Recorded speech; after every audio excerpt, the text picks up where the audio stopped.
to share some of our recent results. I'll start the presentation. So we all find us now in this kind of precarious situation where, which is actually in a way interesting, but it's common. We have a common problem from everyone around the planet.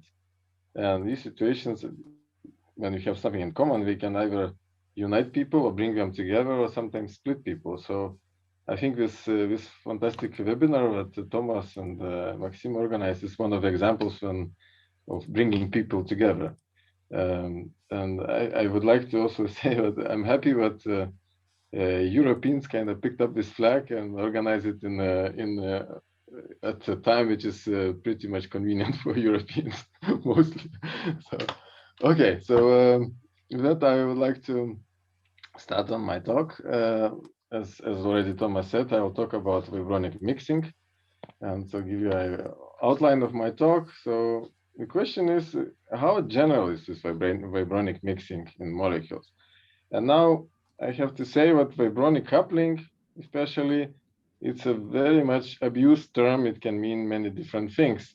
It's basically as much abused as the term coherence. So here I defined what I mean by vibronic mixing or coupling is when you have at least two electronic states. They can be just electronic states of a molecule, or they can be excitonic states, and you have vibrations, and these vibrational degrees of freedom between these two states mixed in. So basically, this is really, you can imagine what vibronic transition in one electronic state with ground vibrationally unexcited transition in another electronic state via mixing. And of course, there are many possibilities of this mixing. So first, I'll give a short overview of vibronic coupling in a chlorophyll type molecules as proposed by Reimers and coworkers. And then I'll give I'll show our results, recent results on exploring this vibronic mixing in chlorophyll C molecules using polarization controlled two-dimensional electronic spectroscopy. Actually, before that, I also explain a little bit on how we do these experiments and how we, in principle, can extract this type of information.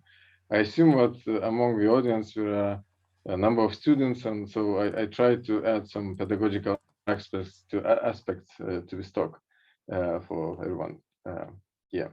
So, and then in the third half or first part of my talk, I will talk about long-lived coherences and vibronic mixing in the FMO complex. So here I'll talk about different time scales at which different coherences dephase, what kind of coherences we see, and I'll show you how we identify vibronic mixing also in FMO. Okay, so now I start with vibronic mixing in chlorophyll type molecules, and here I want to talk a little shortly about the seminal work by Reimers and co-workers, where they assigned Q bands of 32 chlorophyllites, or chlorophyll type of molecules. They did that by fitting or simulating a lot of spectroscopic data. So question is, how did they do it? Oh, well, in the end, it's actually a pretty simple model which enabled them to achieve that. They have vibronic coupling model between QI and QX transitions in the chlorophyll type of molecules, and they use the same vibrational mode, which is 1500 wave numbers. Of course, this is kind of fictitious vibrational mode. It could be something else a little bit. And they use the vibronic coupling of 750 reciprocal centimeters, and that's it. And they could fit all different spectra. So this includes linear dichroism, magnetic circular diagrams, and absorption and such for 32 different chlorophyllites. I think this is quite a feat which we have achieved. So this piqued my interest, and here is an illustration how well actually we fit all these spectra. We are just selected spectra here with measured data together with fits which Reimers and coworkers did. And so here's a slide on how this vibronic model works. So on the left side, you can see the different assignments which have been used, the history of chlorophyll type of molecules for assigning QX and QI transitions. And Actually, this has been going for so long, but even modern assignments are probably more than 30 years old. But so their assignment is given here. So if you just look at the arrows here, you'll see what assignment of the origin of QI and QX is actually rather different from what has been around for many decades. On the right side is decomposition of this vibronic model, and you could see what in the end you have two components in what you will see in spectroscopy, which some of them will be oriented along one direction, let's say X direction, and another component which will be oriented close to perpendicular direction. And when you have these vibrational modes which couple with or mix basically with electronic states. So also another way you can say that these standard transitions are Frank contract transitions, and on the top of it you add Hesberg-Taylor explorized transitions in this case. So talking in so this is this model is of course beyond it should be actually Condon approximation, not Hesberg-Taylor, and Born-Oppenheimer approximation. So more generally, both Hesberg-Taylor and Born-Oppenheimer borrowing mechanism induced with vibronic mixing that I'm going to talk about, and you can look this nice publication which explains this type of borrowing pretty nicely. So how can we study this vibronic mixing? So since well, already Hesberg-Taylor in their paper in 1937 they already talked about it. So why don't we know already by now more about it? What the reason is that it's difficult to study these rather subtle effects, also spectroscopically.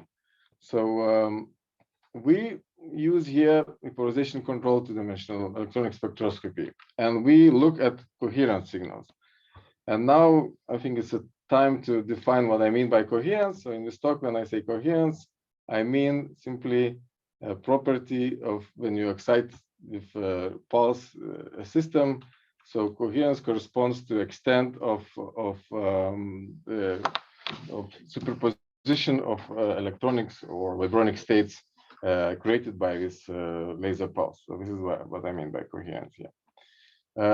So in principle, by controlling polarization in two-dimensional electronic spectroscopy, you can infer relative orientations of transition dipole moments involved in creating polarization in a system which you detect as emitted electromagnetic radiation.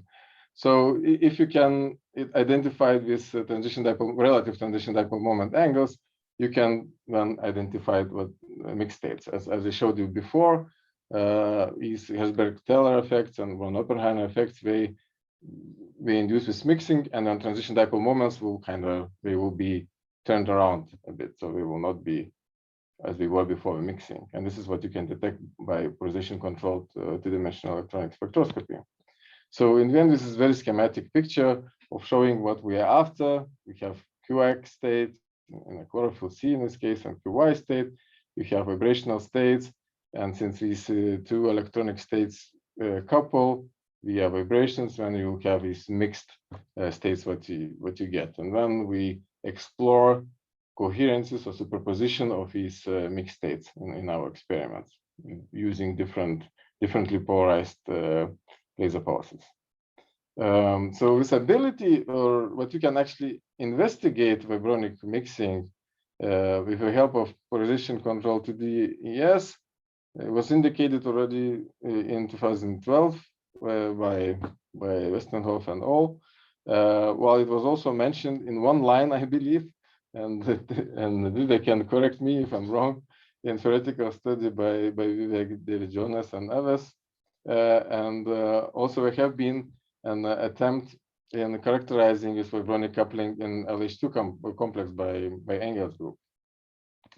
So now I go to really explaining how we do it. So here's the typical two-dimensional electronic spectroscopy experiment. What we do, we have this boxcar geometry, so we detect phase match signals. And now we can control linear polarizations of each of the pulse of all each of the three pulses which excite the sample. Also, we control polarization of a local oscillator, but that is not so important. But we also set polarizer in the detection path to select the detected polarization of a signal. So let's say if we have whatever transitions in our system, and we have different transition dipole moment orientations, A and B. So if you do this double cross polarization, what we call this 45 minus 45, 90, and 0, then if you follow interaction of fields with the system, they have to go like this, but they have to go AB and AB or AB, BA, sorry. And all the other pathways, which will be like AA, BB, and such, they will be suppressed. So if you look into what kind of pathways would correspond to this sequence of interaction of laser fields with transition dipole moments, you'll see that in our type of experiments, this will be either electronic coherences or coherences which are excited via transitions or transitions to vibronically mixed states. Basically, you suppress most of the signals, and what you are left with are exactly what you want. You can then study vibronic mixing. So there are a bunch of papers which I mentioned, which looked into how you can filter out different type of signals manipulating polarizations in four-wave mixing experiments.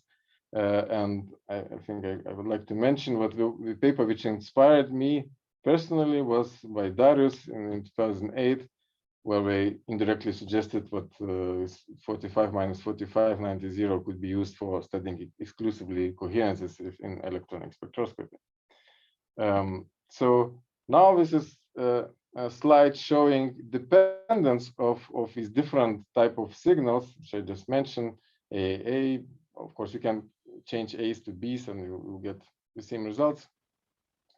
And I ask you to focus on this AB, BA type of signals, because this is what you'll measure in double cross polarization sequence. And when you follow how these signal amplitude changes with a relative angle between transition dipole moments which you are studying. So of course you'll get the strongest signal when the transition dipole difference in the angles of transition dipole moments is 90 degrees, but you can study them when we, of course, less than that. This difference will disappear and signals will be equal to 0 if you have parallel transition dipole moments. Yeah, so this is exactly what we're after. We want to find out transitions with different transition dipole moments, because it will be a clear signature that we have vibronic mixing. So how difficult in general it is to understand what kind of coherent signals you measure in experiments? Well, this is just a simulated two-dimensional spectrum of a molecule, and then you measure it and you see this wiggles, and how do you know what exactly they are? So to our mind, one traditional way of looking at coherences, particularly vibrational coherences, was this wave-packet picture. And it was used a lot in pump probe and time resolved fluorescence spectroscopy. And I think it was, to a very large extent, it was very intuitive and helpful. But for two-dimensional spectroscopy, I believe it's not very suitable for any detailed description. For example, if you see, and this is a measured, this is so-called oscillation map. So you see these beating signals all over the 2D spectrum. I try to use this wave packet picture and explain all these peaks what you see in beating map. It will be very difficult. I believe it's possible, but it's just the effort is probably not worth it, because there are different ways of looking at it. So I believe the way to go is density functional formalism.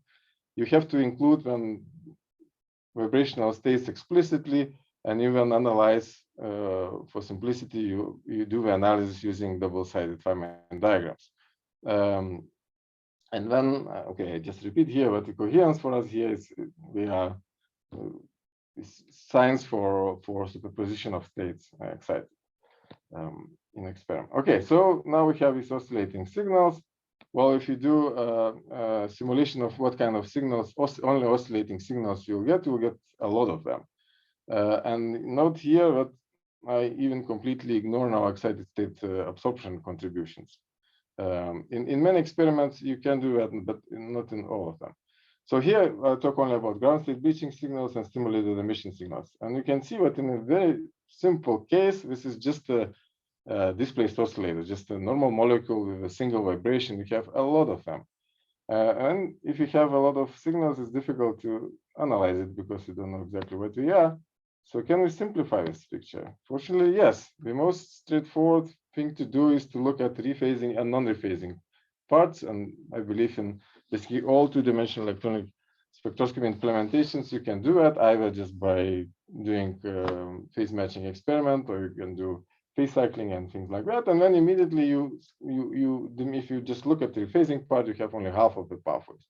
So picture becomes simpler.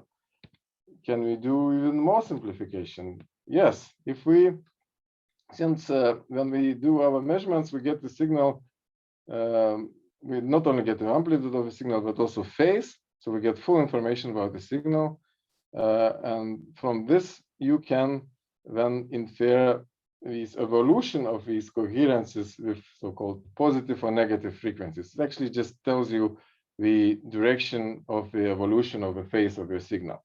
So when you do analysis, you can simply, free analysis, you can separate it in a straightforward way if you have a complex data.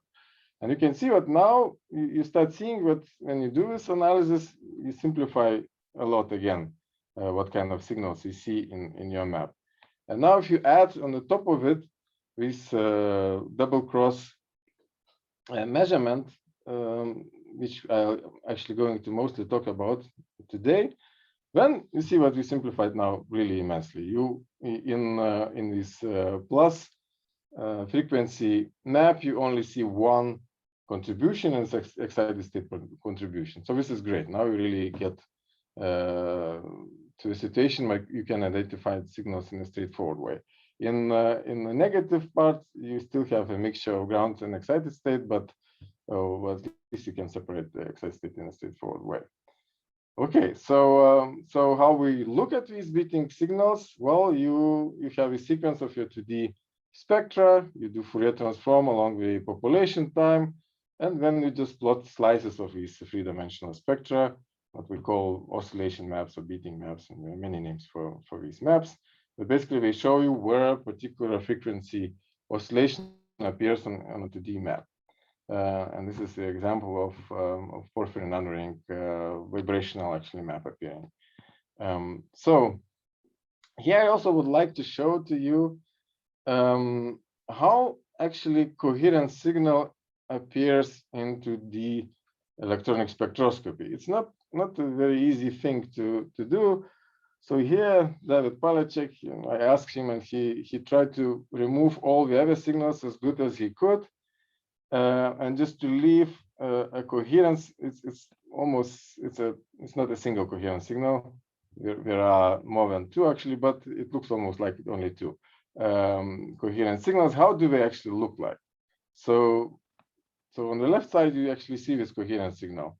And on the right side, you see the kinetic trace when you point to one of these signals. And you can see, of course, what you see, oscillating signal. We have some sort of beatings because it's not one frequency what we see here, but actually two stronger frequencies. There are more, but two stronger frequencies. Now, if you would look at the evolution of these peaks, of these lines, it's basically a phase evolution of a peak, what you see. So, and this is, if you have a two-dimensional spectroscopy, you then resolve fully how the coherent signal looks like. And it is really just what you have a peak, and its phase is evolving with time. And then with negative and positive frequencies, they will be evolving in opposite directions. Again, I have to mention that this is a rephasing part, not the total spectrum what we look at. But this is really a real signal of coherence as it is detected by a two-dimensional electronic spectroscopy. Okay, so after this introduction of how we use coherent signals, or how we identify them and how we understand them if you use of Feynman diagrams, I'll go now to the first study, which is a study of vibronic mixing in chlorophyll C molecules. I would like to also say here what we have been advocating for some time now, using coherence signals as tools, really, not saying that coherence signals mean something for, I don't know, energy transfer, something like this, but coherence, when you measure coherence signals, you can use them to extract some pretty subtle information about your system if you do it in the right way. So here I try to demonstrate that as well. Okay, so here I show the absorption spectrum of a chlorophyll C, and now a laser spectrum used in the experiments. We chose this rather obscure chlorophyll molecule for technical reasons, because we wanted to have two transitions which are approximately equal to with intensity, because, well, the expectation was that we will see coherences, mixed coherences, hopefully with high enough, let's say, signal to noise, and it turned out to be correct. So on the right side, you see what this is a kind of modern assignment of QX, QY transitions, and this is to the spectrum shot taking at 100 frames per second delay time. Otherwise, I will not discuss it too much. And now, so if you want to extract this information about vibronic mixing, you have to do, as I said, with double cross polarization spectroscopy. There are different ways of doing it, of course, but this is one of the ways of which I think really works. Then you have to do this experiment rather well. And I want to stress here, because if your polarizations are not set within like maybe 2 degrees or so, then that's it. You just get what we call leakage signals from much stronger contributions. And you really, it's very difficult to then draw conclusions from such an experiment. So there have to be quite a bit of effort in trying to set these polarizations as clean as possible. So in this experiment, on the left side, we see this all parallel experiment where we have all polarizations of laser pulses all parallel. On the right side, you have double cross. And so when you measure your 2D and you see nothing, this is, of course, the best sign, because this is what you expect. Actually, this is how we optimize the signal with polarizers. You optimize to nothingness, as strange as it sounds. But it means that if you see basically what we sometimes call cosmic background type of signal, it means that you suppressed all unwanted signals as good as you could. And in this particular case, since we have our chlorophyll C molecules in isopropanol, which has this couple of strong Raman transitions, which are shown here, and now we see this integrated coherent signals all across the 2D spectrum.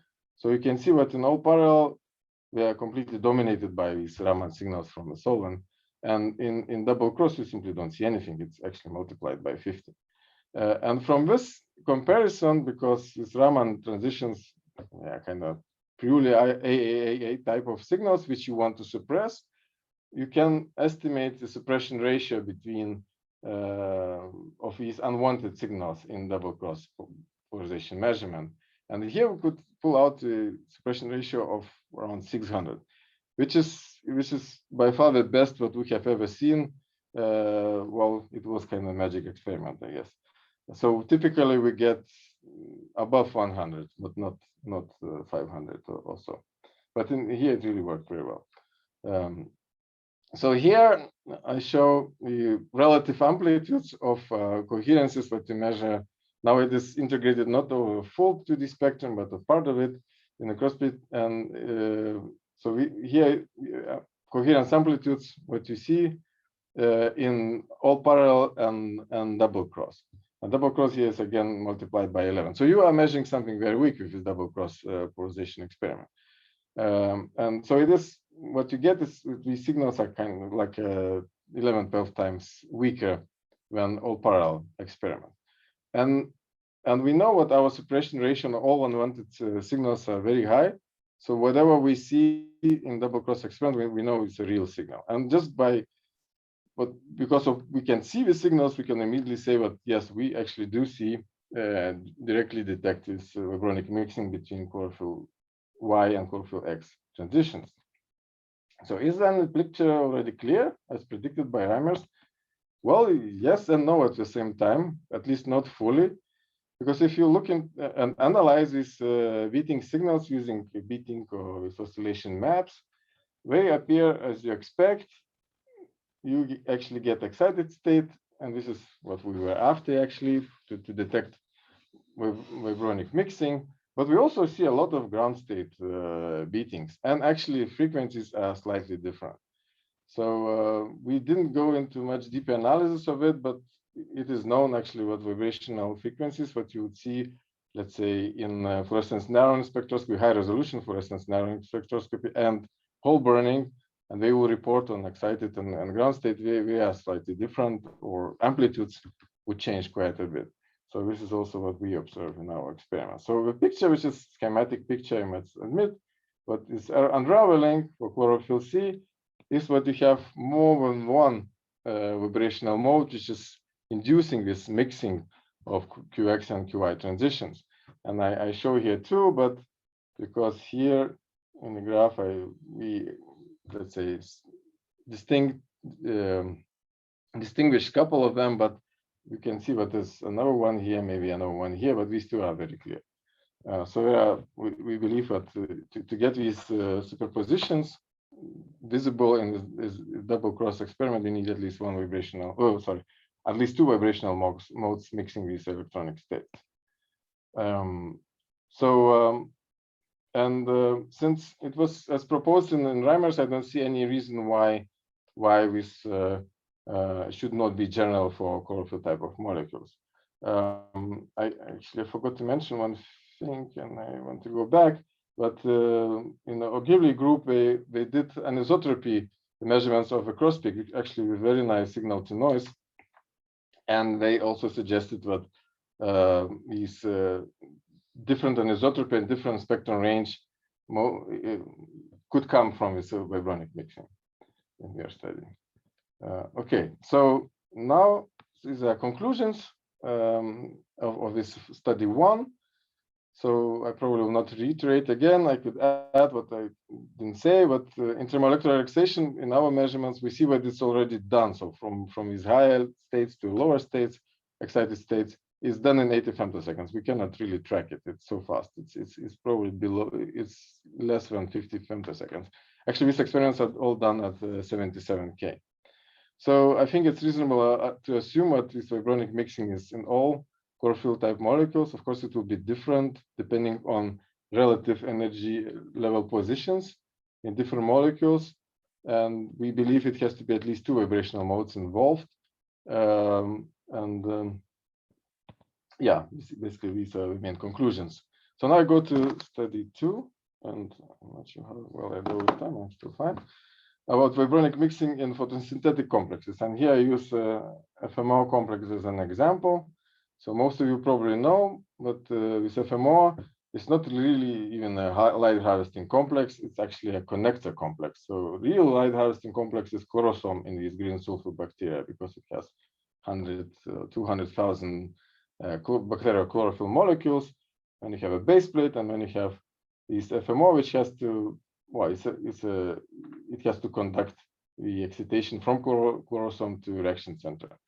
So it's a transducer if you want. But it's very well studied system. We could actually see it pretty well in the samples of intact green sulfur bacteria, so frozen to 77 Kelvin, which apparently they survived, as one of the reviewers forced us to check. So it's interesting that you can really freeze these things and unfreeze, and they start living again. And now I would like to make a side remark, because I noticed that somehow it's not very clear in the community about what kind of signals signify the excitonic coupling into this spectroscopy. So here's just a FMO study where we studied just populations, not coherences, and it's close to time zero to this spectrum. We see a lot of cross peaks, and for example, these three cross peaks point to the excitonic correlation between exciton states 1, 2, and 4, 5. But actually, it's probably even better to identify this excitonic coupling when looking at the long time to this spectrum. So this is a time when all the excitation, which was excited into any exciton state in FMO has relaxed to the lowest one, to the state number 1. So if this has happened already and you measure this time in the moment, and you still see a bunch of peaks, both diagonal peaks and cross peaks, this is very, very clear indication that you have excitonic correlation between these states. So basically, this is what you see here, contrary to what is often said, that the lowest state in FMO is mostly localized on one of the bacterial chlorophylls. We see very, very clear that what this exciton, the lowest exciton in FMO, is correlated with exciton 2 and 4 and 5 and probably more. So it is pretty much delocalized, this lowest exciton state. So also, I think the part of the problem may be that there's a bit of a confusion in the language which is used to explain this type of signals. So we came up with, let's say, idea that perhaps we should introduce, and I hope it's not too much of a heresy, next to excited state absorption, ground state breaching, and stimulated emission, to introduce another group of diagrams, which we would like to call the excitation diagrams, because this is then will show you all these non-canceling signals, and to our opinion, it will help us to explain all these non-canceling signals in a more clear way. So we actually talk about it in this very recent paper. Okay, so now I go back to the FMO coherences. So on the right side, you see these different spectra measured in the top row and calculated by Thomas here and Ruel and Jasper Knoester. So for all parallel experiment and all double cross experiment, but and then, well, you can see that the match is actually pretty amazing. When I saw it for the first time, I couldn't believe it. But so the guys, I'm sure you guys did a fantastic job. So, but when we will analyze all beatings appearing at different parts into the spectrum. So here I mark these cross peaks as all parallel cross peak 1 and 2 and all double cross peak 1 and 2. So they appear here, and you'll notice that there are two phases of oscillating signals here, something dephasing super fast, and then something living for quite long, for more than a picosecond. And two frequencies which you can identify are actually pretty close to 200 wave numbers. If we analyze what happens in early times, these are very clearly electronic coherences, and they are completely gone in 240 femtoseconds, but so probably dephasing time of them is around 100 femtoseconds. It's very difficult to get exact number here. And this result is actually fully consistent with the pretty old work by Savikhin and Struve, where we did an isotropy, pump-prop anisotropy study, and we got slightly longer dephasing times for electronic coherences, but we also measured at lower temperatures. So we measured at 77, we measured at 10 Kelvin. Now,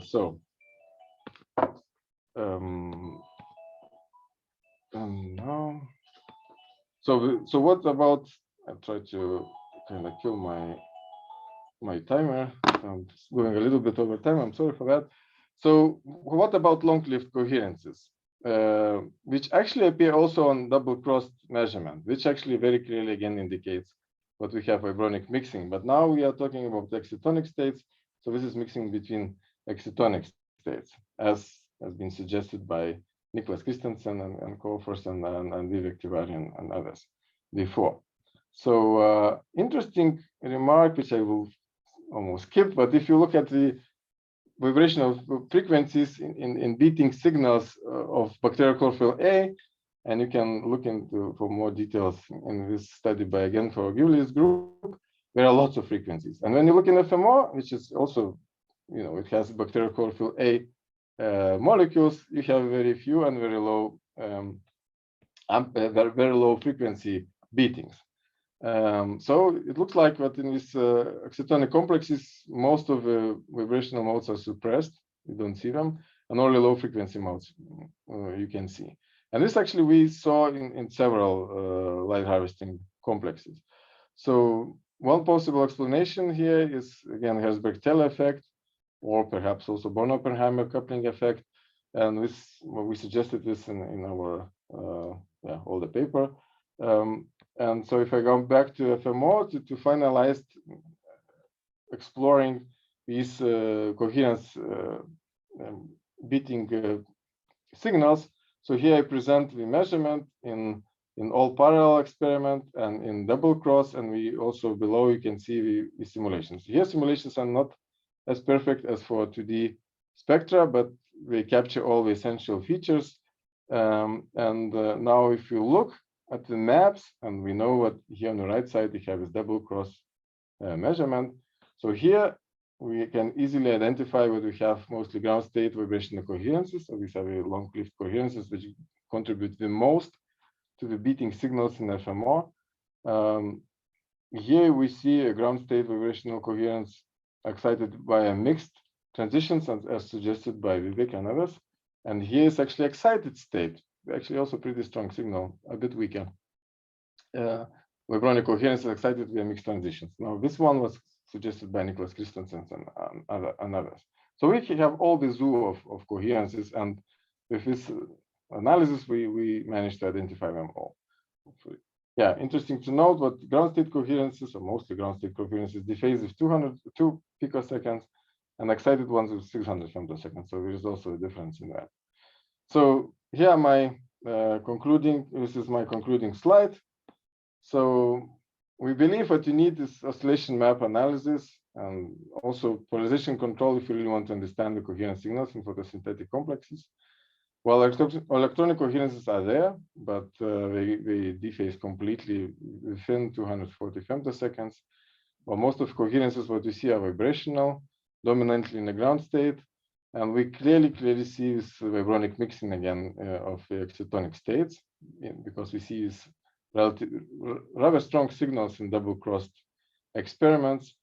And now if you think what in chlorophyll molecules, you probably have this vibronic mixing. So this is vibronic mixing in chlorophyll molecules between electronic states. And when you put them into an aggregate, then everything kind of mixed up, and overall picture must be very, very complex, I must say. So the interesting question, exciting question is if this vibronic mixing, which is probably unavoidable because you have so many different vibrational frequencies. Is it really something that the nature somehow used to optimize functions of light harvesting complexes or reaction centers? So it's something is just there because it's there, because it's unavoidable. So it would be interesting to answer this question. And here I would like to also mention this review on coherences, which was written with lots of people in the audience. And well, I would like to mention that the people who contributed the most, besides Dwayne Miller, who drove the whole project, it's Erling Tierhaug and Thomas Renger, because all the authors are in alphabetic order, and we don't really show who did the most job. Okay, so with this, I would like to acknowledge people who did experimental, theoretical, and work, and also supplied us with samples. So these are the three main people in experimental work: Agle, Erling, and David. And also, I would like to thank you for your attention. Thank you. Thank you very much. The talk is open for questions. Jennifer. Great. Thanks so much, Donatus. Beautiful talk. I had a question about the chlorophyll C work. So in the Reimers paper, they focus on this 1500 wave number mode. And I'm wondering, but you're seeing evidence of other ones that are important. Do you think, can you comment on the relative strength of, it looked like you had a mode there, but also the bandwidth is always an issue for really high frequency modes. Do you think you got the dominant ones already, or can you comment on I do believe bandwidth is pretty broad what we had in this experiment. So I think we got all the important modes, yes. Or well, what we see is already after mixing. So yeah, so to say. So we were thinking if we could really analyze it a bit more and pull out maybe vibronic coupling strength, for example, and exactly which modes induce this mixing. but this was beyond that work, so we have not done that, I must say. I do believe that you need some strong theory support to analyze these type of signals. So hand waving is not enough. Yeah, okay. Thanks.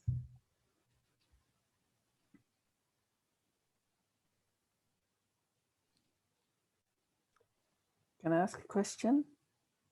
So now you're looking at these vibrations in the electronic spectroscopy.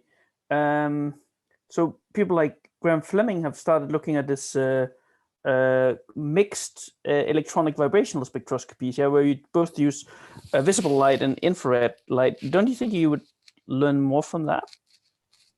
Or you think that's not useful? Well, I do think it's useful for sure. Where can you learn more, at least when it concerns vibronic mixing? I must say I have not thought about it, so I don't know. But it's a good question, actually. Because in principle, you should be able to do an experiment where you first excite electronically, and then you're looking at that electronic state, and you look at the vibrations, right? So as Reimers writes, when you have this mixing, you inseparably mix vibrational and electronic degrees of freedom. So you cannot really excite anything purely electronically, almost. Okay, you can excite QY. No, of course, yeah, sure. It's already mixed. But I'm pretty sure you can devise experiments which would be actually very useful for studying. Well, pretty sure. I don't know for sure, but I would guess that yes, you could use it. Yes, it's a good point.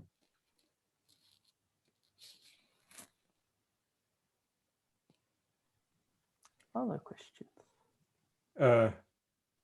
I have a question, well, more like technical question. Donatas, you made your experiments, I understood at 77K, basically, right? Did you have any problem with the scattering from the sample? Yeah, scattering is always an issue, and well, I'm pretty sure a lot of people in the audience know that. It's also a non-linear problem. So you could, let's say, characterize scattering, but a little bit of scattering can damage your signal like exponentially bad. So to combat the scattering, we are using lock-in technique. So we modulate the two frequencies, and then we read signal very fast with the CCD camera, and that helps us to really elevate to quite a bit scattering problem. So this is what enabled us to, for example, measure intact cells, because they are horribly scattering. But there are, let's say, samples which even that doesn't work on. For example, we tried to measure semiconductor nanowires, and it's a different level that we couldn't manage so far. And did you move the sample in time, or you are shooting at one spot all the time? What I've shown today, it's all shot at one spot in time. Yes, I mean, for each experiment we move it, but you mean in between experiments? But yes, so you're not making some kind of Lissajous figures in between? No, that would, in frozen samples, this would, I believe, I looked into it, I think it would kill us. But since you get some sort of averaging, for example, when we did studies of plexitons, so these are colloidal solutions, also scattering quite a bit. Those we were moving, and we know at room temperature, and those we were moving at room temperature. And since the scattering, I think, is pretty homogeneous in every spot. And then you get this nice averaging effect, but you get better signal to noise. So this depends on exactly on the sample and situation. Yes. Thank you.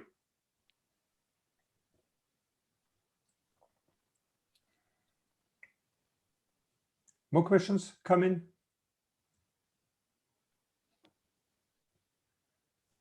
I would very much like to hear a question from a student or a postdoc, because so far I think it's mostly, older people. Well, you see, Donatas, that's. Oh, Pavel would like to ask. Well, not exactly a student, okay. But well, in any case, okay, please go ahead.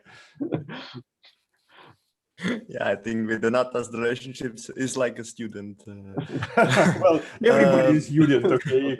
But the question would be like, is it possible at this level of measurement, this beautiful data and so on, is it possible to sort of extract like a spectral density of the chlorophyll, for example, in the complexes? I mean, historically, and you always get only the spectral density from the reddest pigments. And now it seems to me you have the dephasing, you have the Wankress factors, and so on. Could this be possible to use? It's a very good question, actually. And historically, when we first measured long time ago, some more complex, and looked at the beatings and compared to spectral density published, it matched perfectly. Well, perfectly, you know what is perfect. But it was a total coincidence.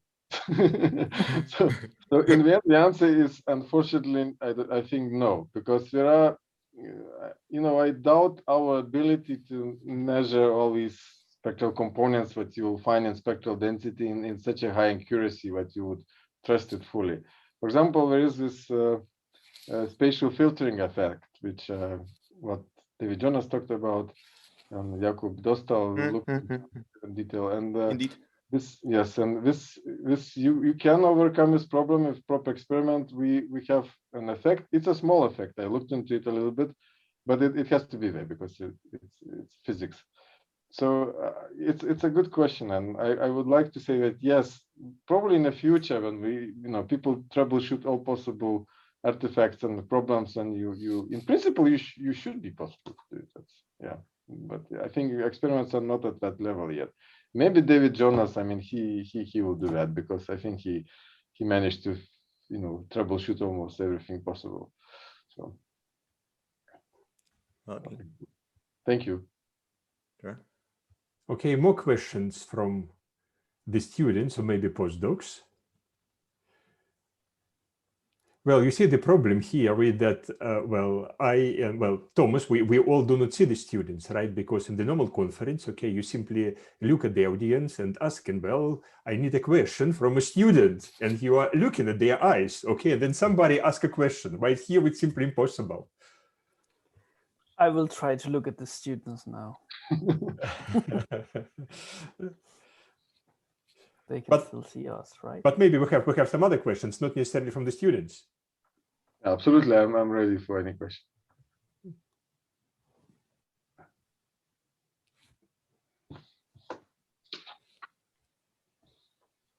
Okay, not that it looks like.